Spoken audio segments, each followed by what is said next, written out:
Are you lefty, Scott? I think I'm left. Southpaw.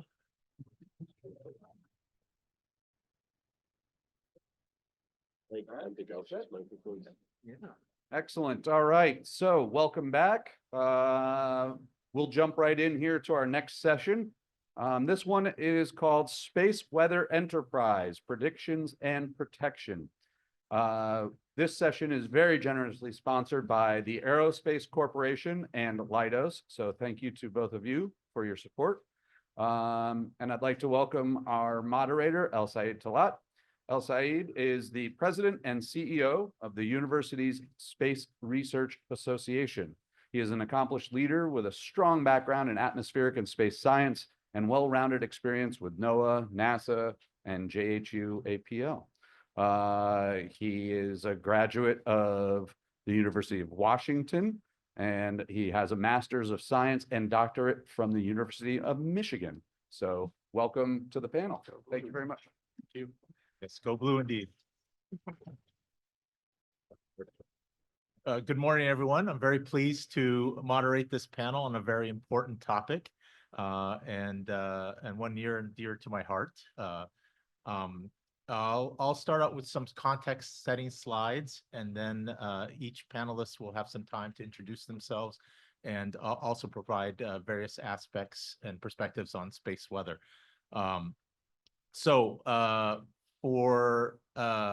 If we can go on to the next slide. Oh, I have it. Sorry, I have the clicker here. That's right. Yes. So we know that space weather has real world effects on the ground and in space, that numerous studies have shown to have a very can be very impactful to our global economy. So we're talking about a severe space weather event could be up to $41 billion a year plus an additional, a day, plus an additional $7 billion lost through the international supply chain, for instance. And to quote our former NOAA administrator, space weather could be our first $1 trillion disaster for a really large space weather event. And that's because space weather affects so much of our technological society. So this chart here just lays it out, but it affects everything from can affect everything from the power grid to aviation, to communications and navigation, and of course, spacecraft and space travel. Now, and what we know is that the need for accurate and reliable space weather information is only growing. You know, as we are developing, we become more and more reliant on these systems in our society. And as we expand out into space with the commercialization of space, with the thousands of spacecraft that are now flying, orbiting the Earth, and as we expand into in cislunar space and beyond, space weather becomes more and more important for us to have as to understand and have as a service.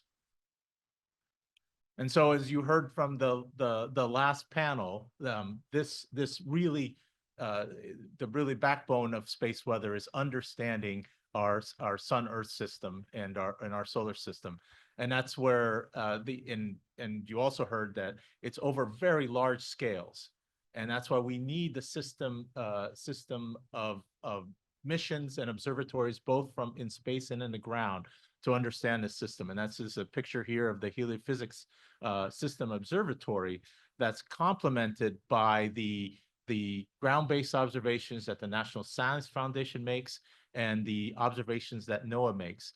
And it's this basis of understanding. And this is a relatively new field in heliophysics, but it's important, as you heard from Joe, how much it affects all the different sciences that we do out in a solar system and beyond.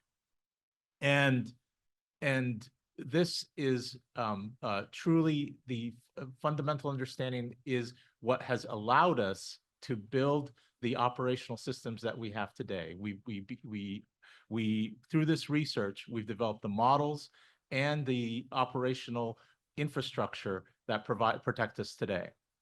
And so a subset of these measurements from both ground and space are used right now 24/7 by the Space Weather Prediction Center and other space weather centers to provide input into models and day-to-day on console observations of space weather that are fed into the alerts, warnings, and forecasts. Now, as you heard, we've been very opportunistic in the past about using research measurements, and we've learned how to use these research measurements for our operations. And what NOAA has been doing is taking the critical measurements that that were developed for research purposes and then have become the backbone of our observations and operationalizing them into a set of infrastructure observations that now will continue and ensure continuity of these measurements going forward. And that's not only in deep space at L1 in partnership upstream of Earth, but in partnership at L5, which is off the Sun-Earth line axis, give us a different vantage point, but also in geostationary and in low Earth orbit. And we are also partnering with NASA and other space agencies on complementary measurements that are, NOAA is partnering with, I have to educate myself or retool my thinking. NOAA is partnering with NASA and other agencies on additional complementary observations that can enhance their capability. And the want to stress what we heard earlier, that this is a real, true research to operations success story, where the observations that were made by NASA and other agencies from a research standpoint were tested, improved, and worked into an operational capability for NOAA, and now we're picking that up.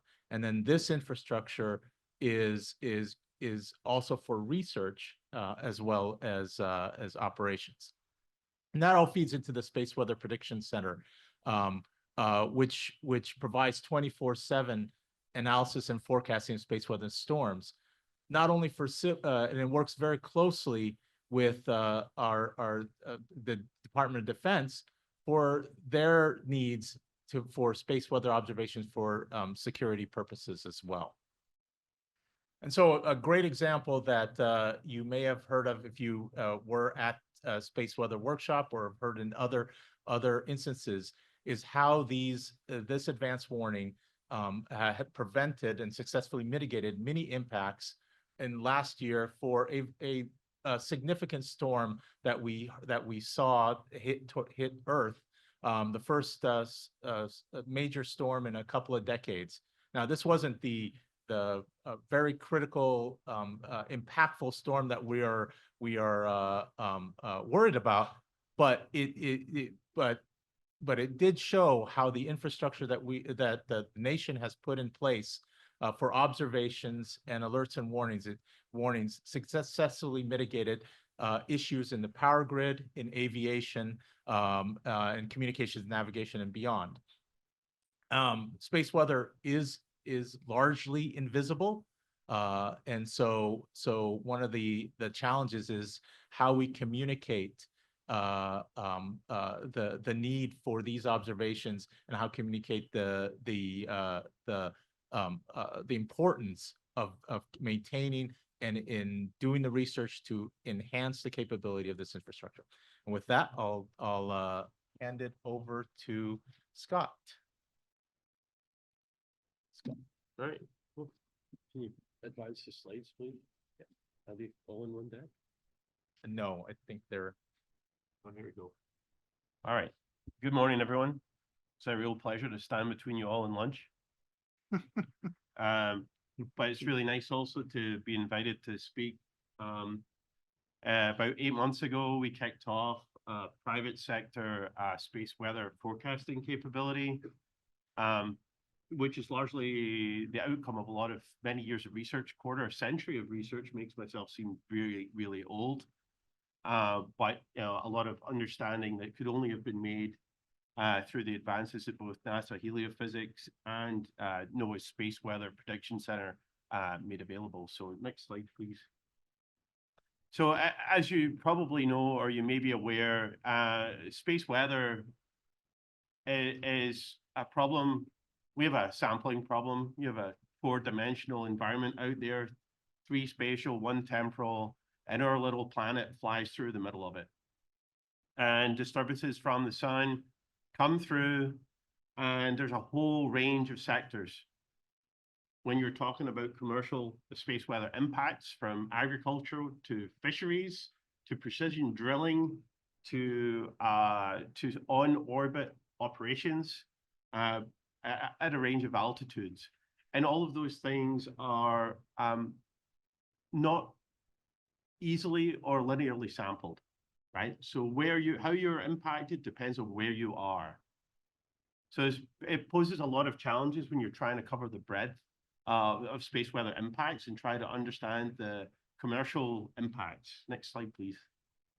And so you can see here's a kind of illustration of a range of the sectors that are engaged, everywhere from the power grids that you may be familiar with, GEO and LEO constellations, civilian aviation, communications, first responders and emergency managers, and now this new world of P2P or point-to-point transportation, as emphasized here through the image of the Starship, which is now going to go through the troposphere up into the low Earth orbit environment and then back down to the troposphere inside of an hour.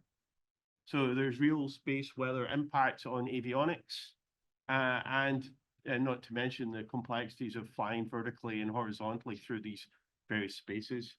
So understanding these things, these are all emerging markets. There's now approaching 10,000 objects between 100 and 400 kilometers above our heads. Those weren't there a decade ago. So there's a lot of emphasis to be placed on providing accurate forecasts. So in my next slide, I've got a lot of words, but I'm going to try and do my best to distill it, because these are all dollar calculations that you have to make if you're trying to operate in low Earth orbit right now. It's a series of decisions, and these are basically questions that we will ask a client, because many clients have been coming to us. Their spacecraft rapidly deorbit. They don't understand why. The challenge is that it's not a vacuum out there, right? And depending on how low you fly, you feel the atmosphere slightly more than you would if you were flying up in GEO, for example. So the questions are, will you put propulsion on your spacecraft or not? The coin flip should be an informed decision, but it costs a lot of money. So if you're trying to enable a new technology, that's a critical decision, because it has a cascading effect downward. Do you understand, or do you have a plan for the environmental changes on your asset or investment? This affects both the operators and the people funding. So much of private enterprise in space right now is funded by venture capital and private equity firms. Who's advising them on those assets or their investments? Third, do you have insurance? You would think that would be a fairly rudimentary question, but the problem is that so much of that industry is self-insured. There are no insurance products, or they're currently being developed. That means there are no risk tables. So for any of you that may be an actuary out there, I apologize.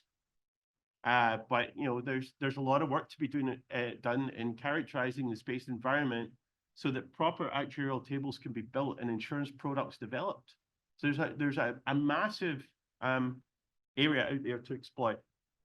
Fourth, following the issue that you had, which is why you're here, what was the total expense of your redesign, rebuild, and reflight? And how long were you offline? So in a company that's trying to decide whether it's actually going to be a company a year from now, those are critical questions. Because so many, like I said, there's almost 10,000 objects up there right now. There are approximately 300 companies vying to operate in that space. Next year, there could be 100. Some of that is because of the lack, the paucity, or the quality of the forecasts that we can produce to keep their assets in space. And then finally, you know, and this is kind of the crux. So we're kind of setting up a lot of stuff, but the crux is how much is a forecast of that environment actually worth to your company and all the things associated with it?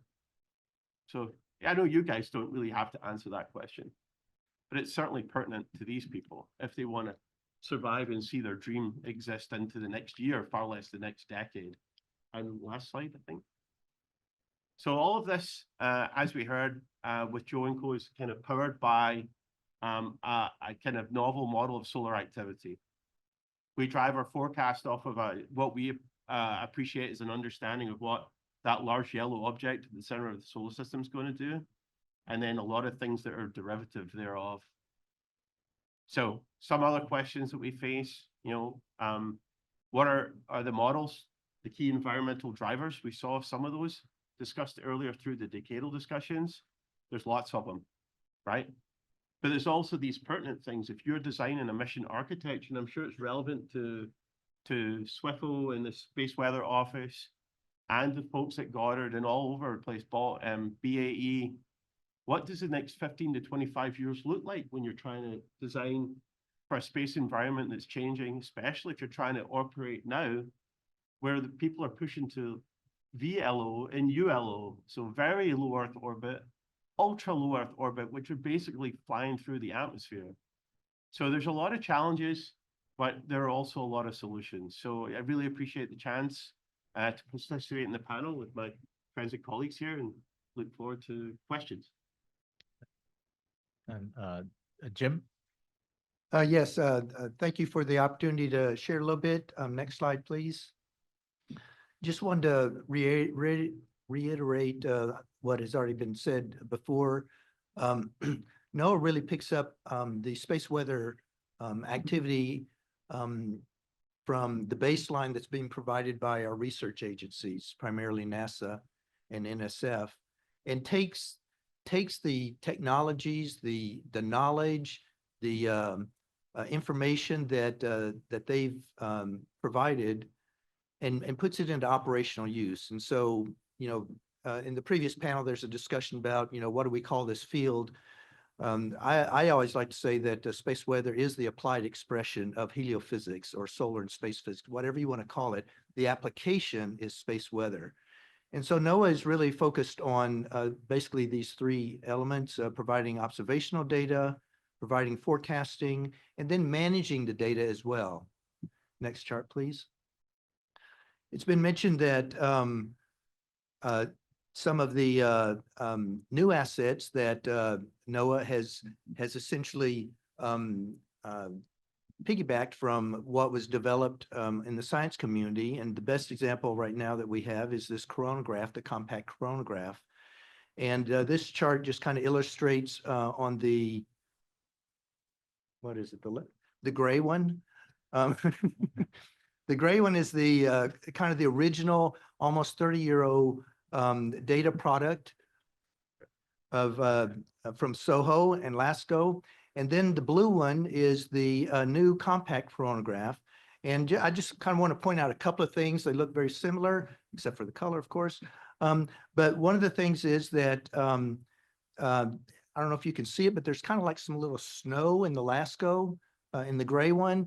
And on the blue one from the compact coronagraph, the C-Core, they've kind of removed those noise, and that's basically energetic particles that are hitting the sensor. So they've cleaned that up. It also has a little bit better spatial resolution. The field of view is not quite as large, but the biggest thing is that it's going to be continuous. Every 15 minutes we get it, 24/7, and that's what's really needed for operations. Next chart, please. And so I'll kind of close with this. This is a movie, a little bit of eye candy, but it's really highlighting the fact that NOAA has established this new program element, the space weather observations. The Office of Space Weather, actually under the leadership of El Sayed. The first honest to goodness spacecraft that we are launching is going to be launched with our partners and key collaborators, NASA, on the IMAP mission. It'll be launched as a ride share. It will be observing the sun and all of its glory, as well as providing key information from the compact coronagraph, but also other observations, and essentially replaced a lot of aging critical assets that have been provided really from the science community, and we've put those over into an operational sense. This cannot be done by itself. It really truly is a multi-agency activity, and we are excited to see the launch in September of the SWIFTFO L1 mission. And with that, I will turn it back over. Thank you. Teresa? Hello, good afternoon. Can you hear me? Oh, it has to be closer. Right here. Can you hear me now? Yeah, good.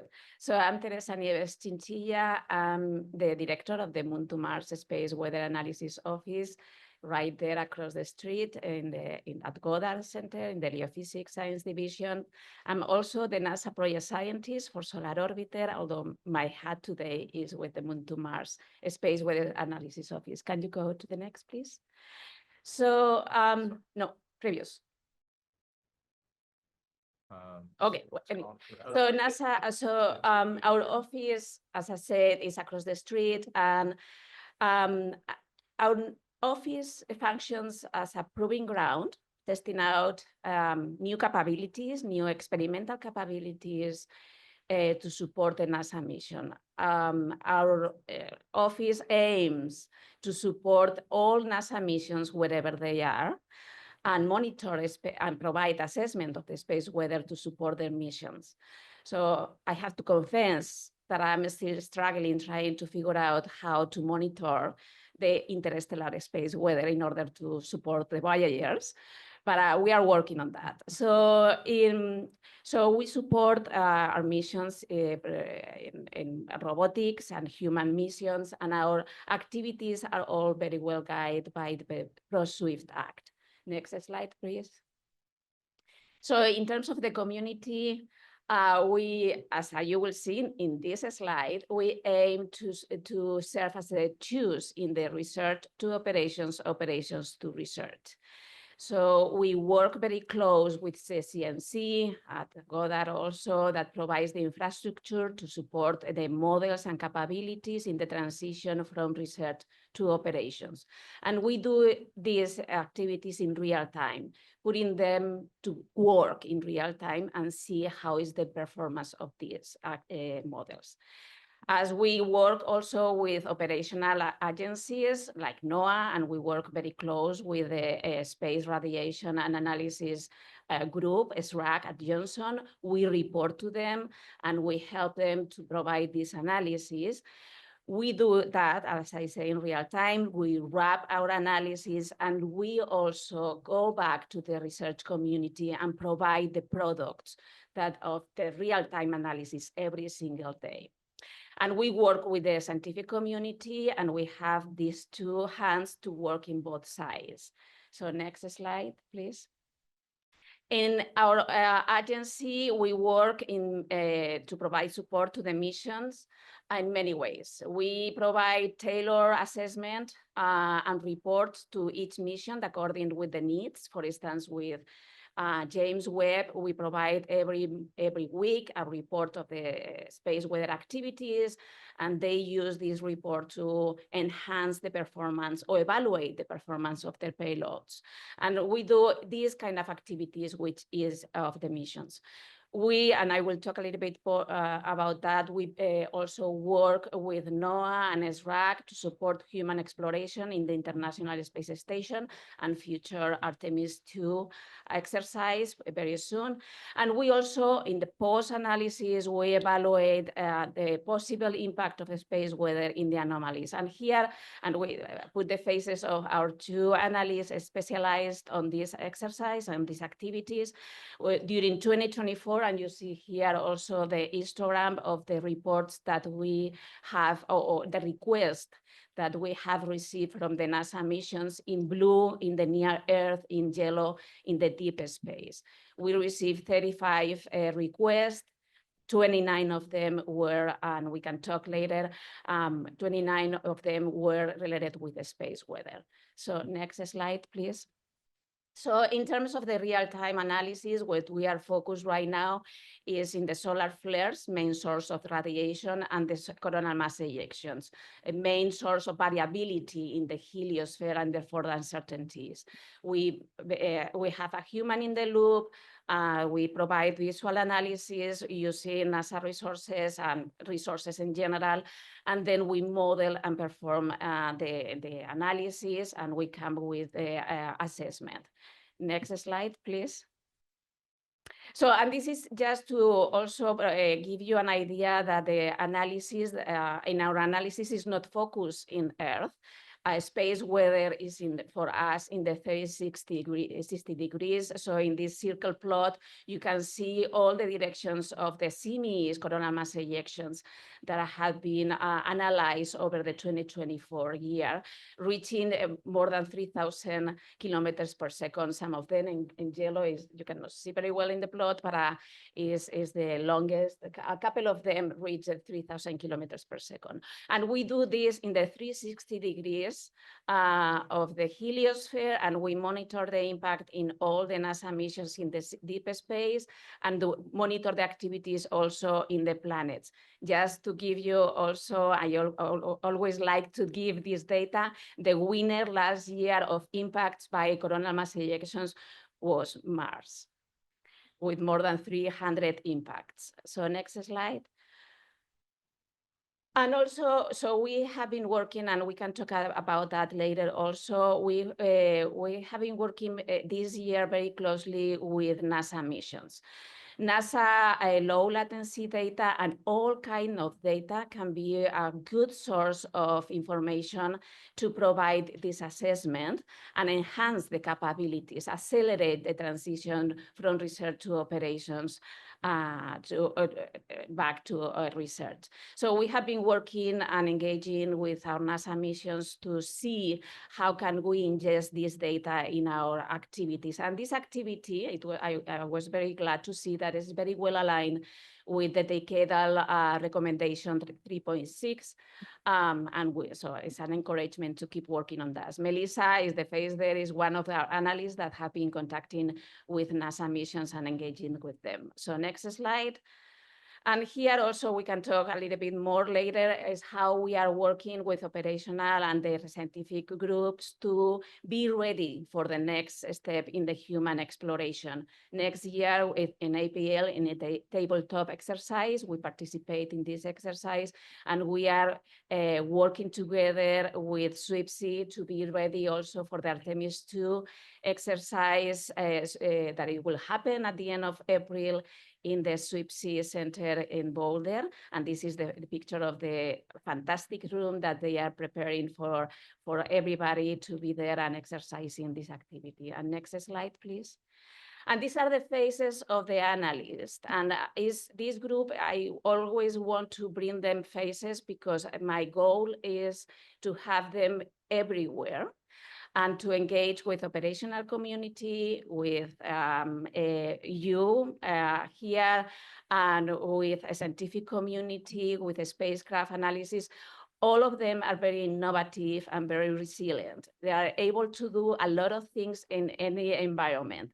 So we work every day from 7 a.m. to 10 p.m. performing the analysis in 2 shifts, and the weekends also.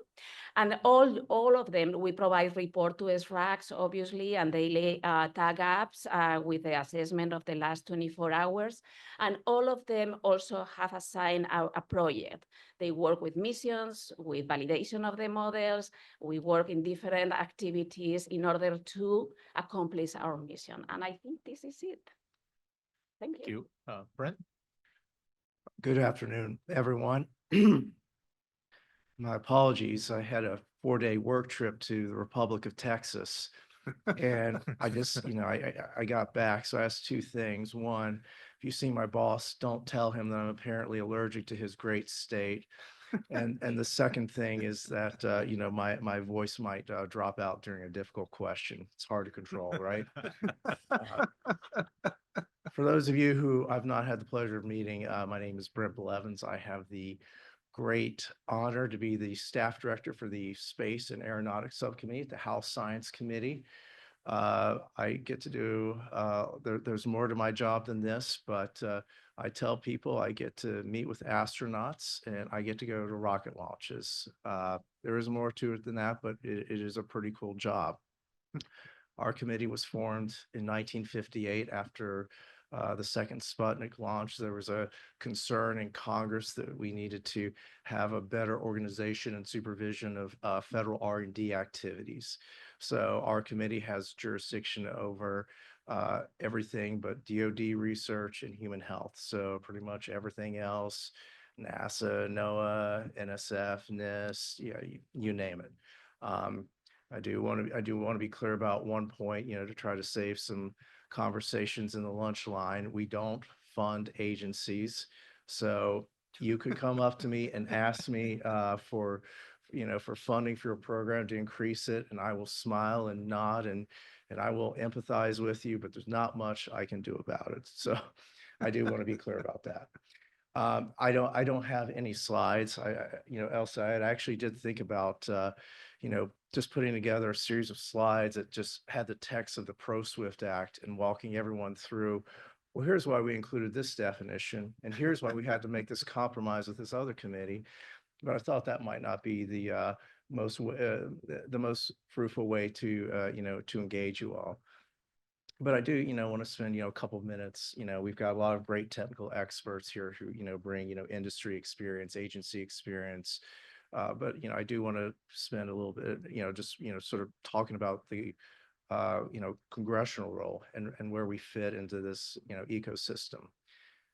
I mentioned the Pro-SWIFT Act that was signed law by President Trump in 2020. It was a very significant piece of space legislation. It signed roles to agencies, to kind of clear it up, maybe areas where there are overlaps. It codified a lot of,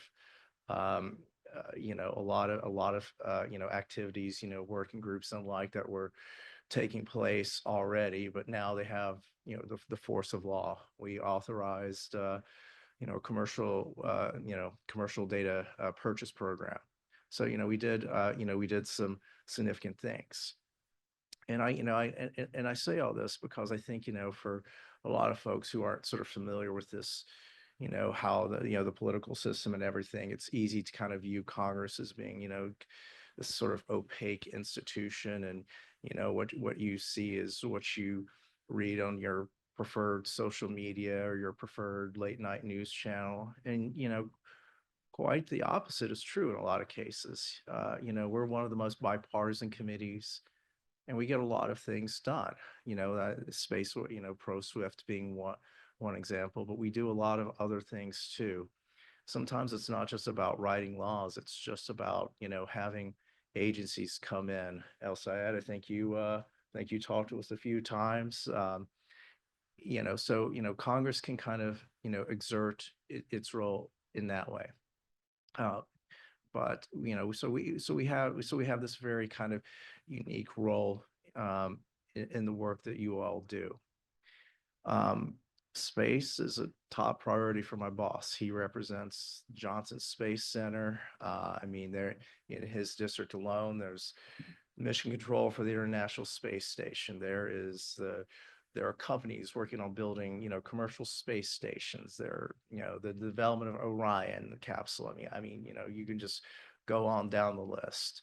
And so, this is going to be a top priority. So space weather is intrinsically linked to all the work that we did. Last Congress, we did a NASA authorization bill. Joe Westlake, I know you're somewhere in here. We had your back.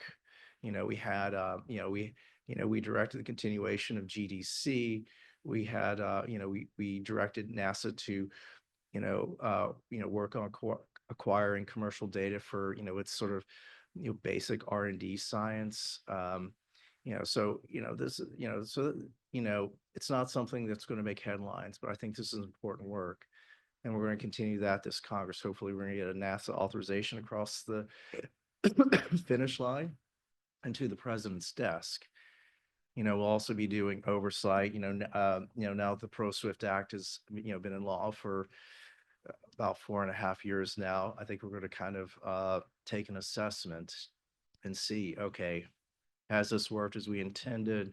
Are there gaps there? What, what do we need to do? Do we need to consider future legislation? So I think we'll probably be doing, we'll be doing some of that as well.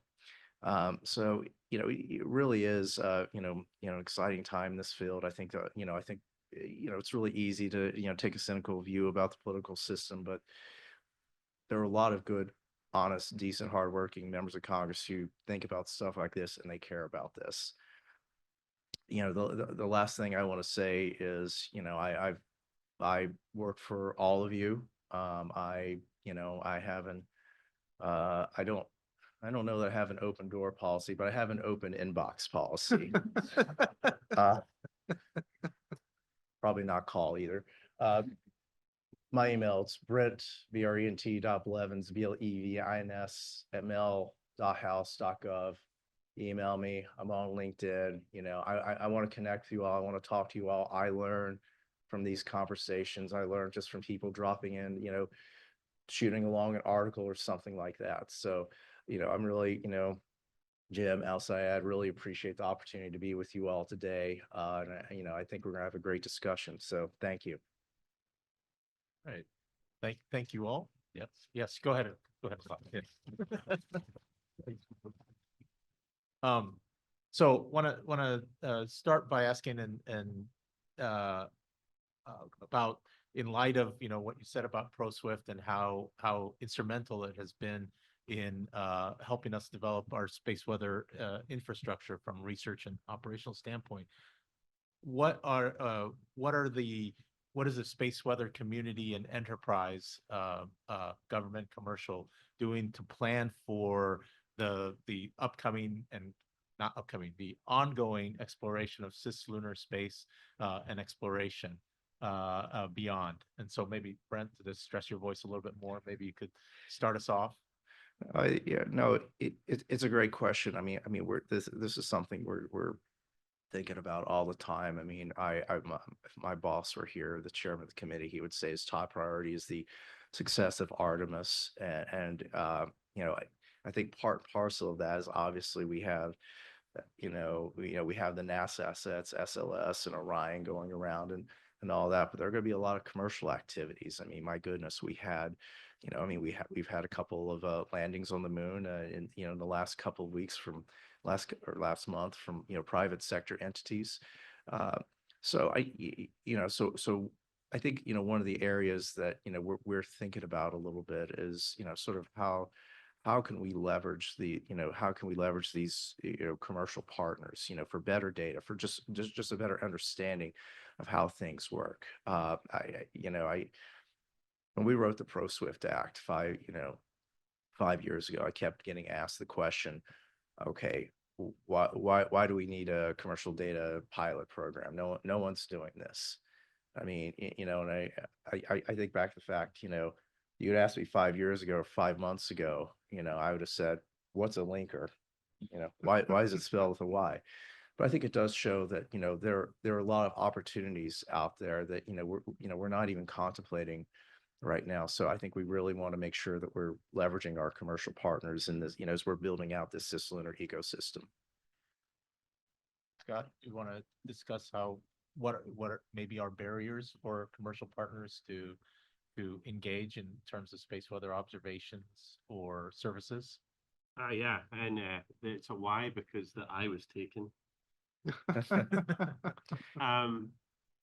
But yeah, there's a ton of overlap, and I think there's also, at least from my recent experiences, a lot of communication challenges. Researchers, operators, forecasters all talk different languages. And so, that's one of the, actually, as crazy as that may seem, some of the challenges are communicating and not necessarily technological. And in this day and age, I think I heard earlier during the decadal piece that, communication and learning to speak each other's language is really critical. Pathways for instrumentation are always there. I think I talked to a lot of people that are interested in instrumenting low Earth orbit, for example. there are literally 100 companies out there developing small gizmos. Those gizmos can be ride shared, and those will, in principle, there'll be a survival of the fittest element to this.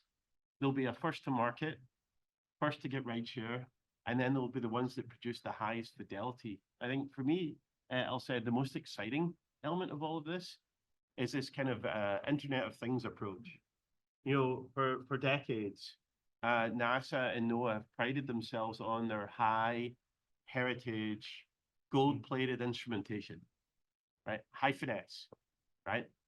But in this modern era where, you know, I think Joe was talking about Class D missions, I called D stands for disposable in my world, right? And so can you build semi-disposable spacecraft that provide invaluable information about the environment and they're flying in? And then, but also the fact that the disposable provides a kind of generational loop. You know, if they're only going to last on orbit for 3 or 4 years, that gives you a natural timeline to build the next generation. And so the idea is with smaller instrumentation, more agile, you can actually start to adapt to what you're understanding about the system. I'm a child of Soho. You know, I started my PhD months before Soho launched. So I'm all into Battlestar Galactica. I even remember the show, right? Both versions. Okay. But I think the era of the Battlestar is kind of ebbing. And so, you know, we can be much more innovative. And I think that's the one thing I would love to see out of the next phase of ProSwift, is this kind of innovative push to enable private sector, not just us, but everyone else, and the folks at Goddard and Johnson and JPL to innovate in new adaptive technologies. So it's a really long answer to your short question. So No, it's great. I guess, Teresa, how in your estimation are we ready for going out and supporting cislunar space and deep space exploration? Short answer is no. Elaborate answer is we are working on that. So a good exercise that we did during the May storm when we were monitoring our capabilities at Mars. So when the storm passed the Earth and the active region 3664 was moving toward Mars, and we were monitoring the activity on Mars with solar orbiter at the back of the sun and with assets at Mars. And even we were able to monitor the interplanetary space, whether the Mars environment, the Mars atmosphere impacted by this activity was not well monitored. And as we are facing toward the Mars exploration in few years, we need to accelerate the transition from research to operational capabilities in this deep space, new planets in the solar system. Mm-hmm. And then Jim. So I know NOAA has been thinking about this and working with its partners in preparation. Can you talk a little bit about what NOAA is planning or kind of planning right now in terms of what capabilities will be needed in the future? With respect primarily to cislunar, right? Cislunar or Or elsewhere. Deep space, yes. Okay, cool. NOAA is really focused on, well, its mission is to protect life and property. And so as the commercial sector becomes, continues to be engaged in space flight, NOAA is there to, you know, provide the information that is needed so that they can operate spacecraft or whatever activity might be going on in space. And that includes the cislunar environment. We work very, very closely with M2M. And so I really like the idea of the first responder team. That's really clever. Because they are able to do a very deep analysis that provides support to the forecasting and warnings and alerts that NOAA provides.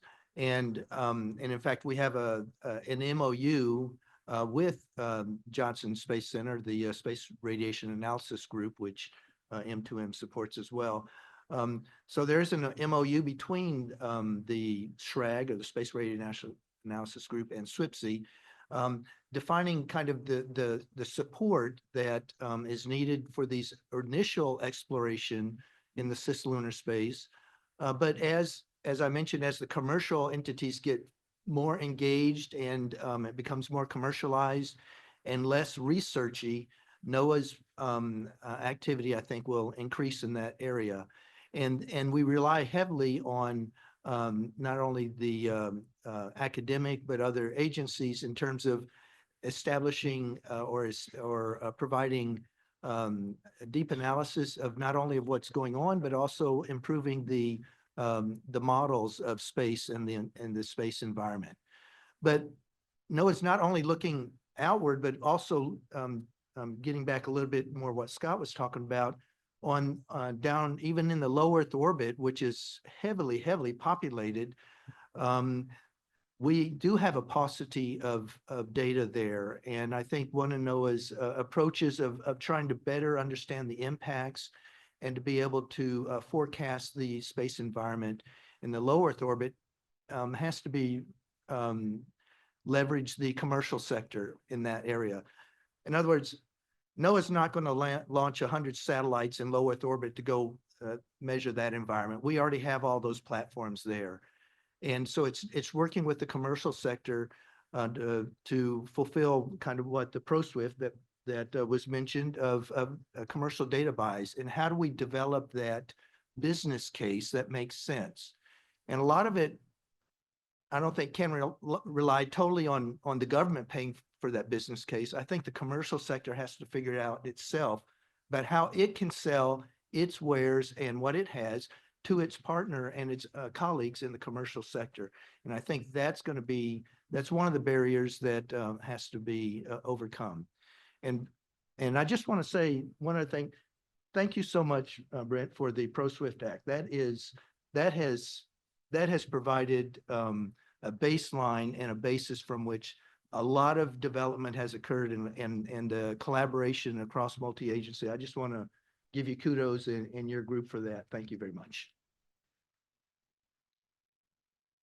So Scott, do you want to talk about where we are in the solar cycle and what it means for space weather going forward?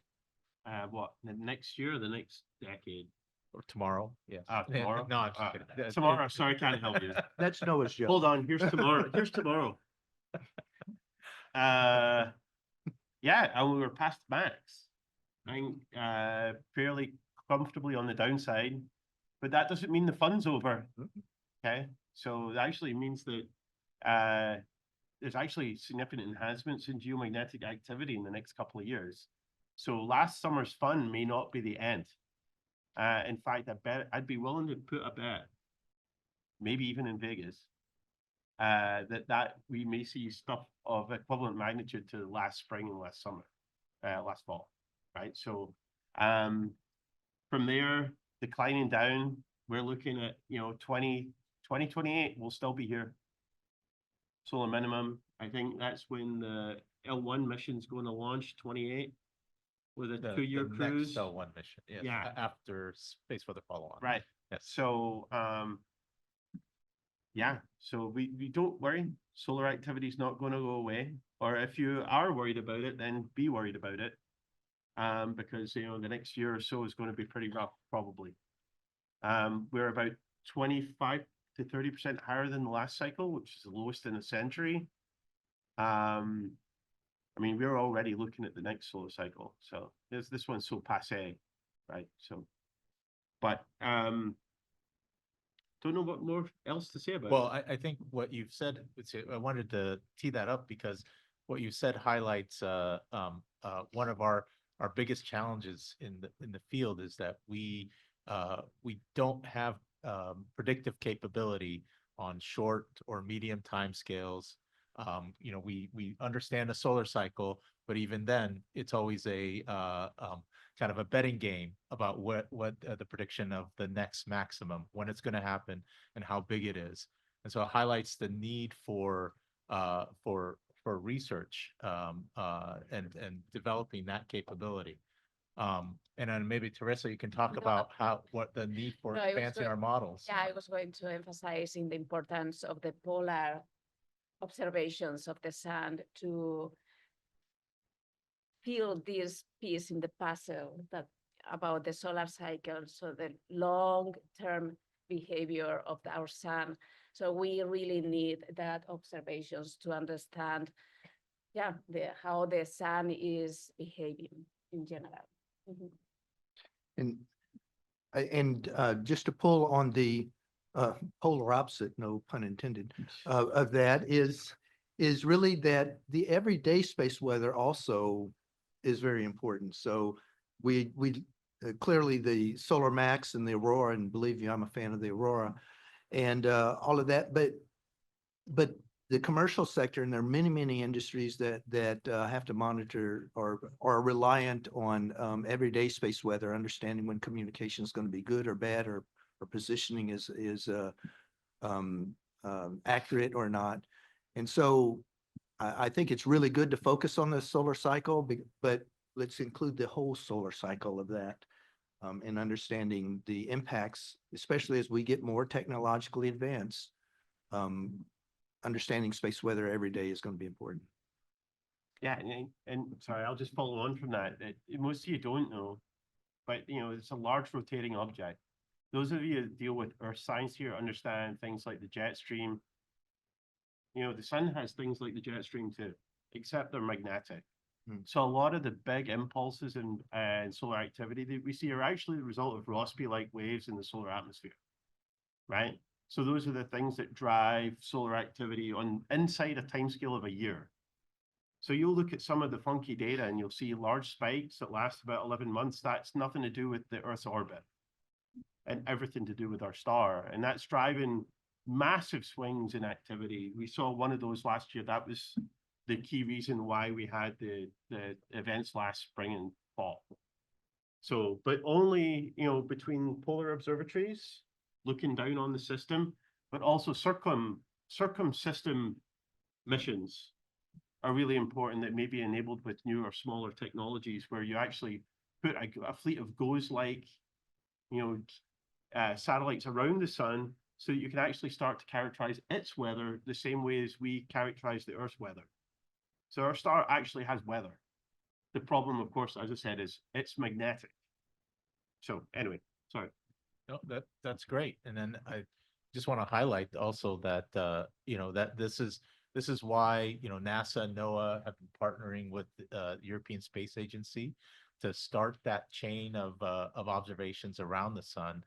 First at the Lagrange point 5 point, which gives us a great vantage point from there. But also, the nation is in discussions with South Korea about another mission that would go on the opposite side of the Sun-Earth line axis for another vantage point there. And so from a research and an operational standpoint, it's really key to have that chain around the sun and start building it up. With those 3 vantage points, we get a lot of the sun coverage there. But of course, we need the poles and we need the backside of the sun. I think. I would like to add something, and a thought. So when we talk about, our office doesn't engage with the commercial sector because the end users, is no end users, right? So however, in our experience talking with NASA missions, we realized that the space weather can be monitored by payloads that they were built to do different things. I was wondering, and I didn't find if this commercial or private sector developing all these capabilities can provide also, or even different capabilities for other purposes, can provide data that are outcomes coming from the space activity, space weather activity, the impact on those, because this kind of data will accelerate. So is what we do in our office with NASA payloads. So, and I think it helps a lot to accelerate the transition from research to operations and back. I got one for, Please. I got go one ahead. for Brent. Okay. All right, so I'm just running a quick tabulator in my head. We heard about $4 billion worth of missions right now. What would the next phase of ProSwift actually involve some appropriation? Some dollars? Sorry, The, You And- just and- said not to talk to him about budget. well, I can, you can. yeah, I realize, like, I think at this point, I feel like the Baptist preacher who's still going strong at 12:10 on a Sunday morning and lunches in the fellowship hall, but short answer is probably not. You know, NOAA is a very, I mean, you know, NOAA was created by executive action in 1970, reorganization plan for by Richard Nixon. It doesn't have an organic act. I mean, it's been cobbled together by pieces, you know, lots of different areas. It gets a little, you know, when you start authorizing, you know, certain elements of one part of NOAA, and, you know, it can get messy.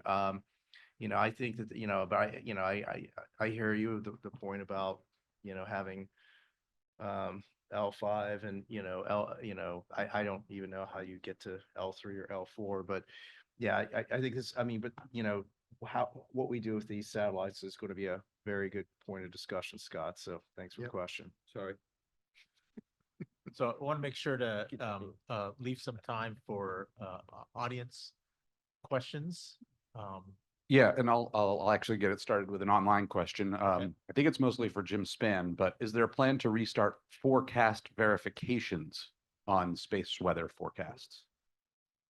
Oh, my goodness. I'm gonna have to get back to you. I don't know the answer to that question. Yeah, so I'm on the satellite building side, but I can get the answer to that question if you get me, what is it? Forecast what? It's capitalized, forecast verifications. Okay, all right. I'll get back Okay. with you on that. Great, thank you. Audience questions?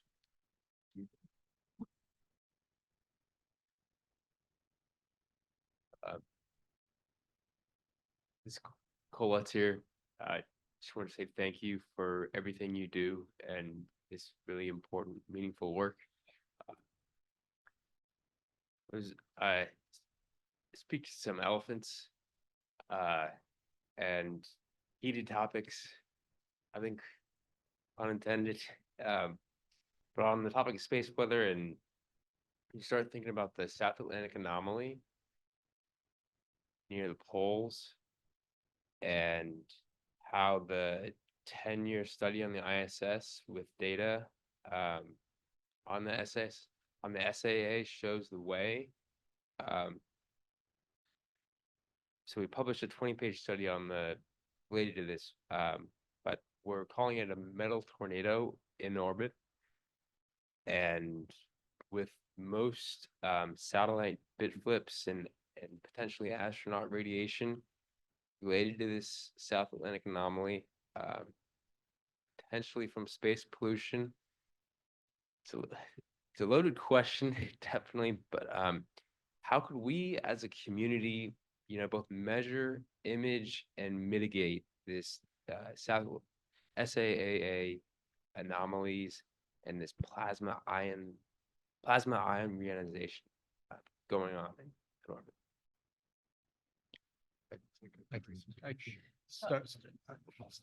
Just start a response here. I think the South Atlantic anomaly, or as we've been calling it these days, South American anomaly, has shifted as it's shifting over. Is very interesting. It's a phenomena that, of course, we're aware of, and spacecraft have to be aware of, and any human spaceflight has to also be aware of. And we're aware of its shifting characteristics. It's a very fascinating how it's been moving over westward, over the last few decades. And I think that's something that we're seeing that's also in conjunction with the shifting location of the magnetic poles on the Earth and how that's been accelerating over the last few years. And so this is an active area of research and just highlights what things we don't understand, we can't predict right now, that can have real world impacts on our technological infrastructure.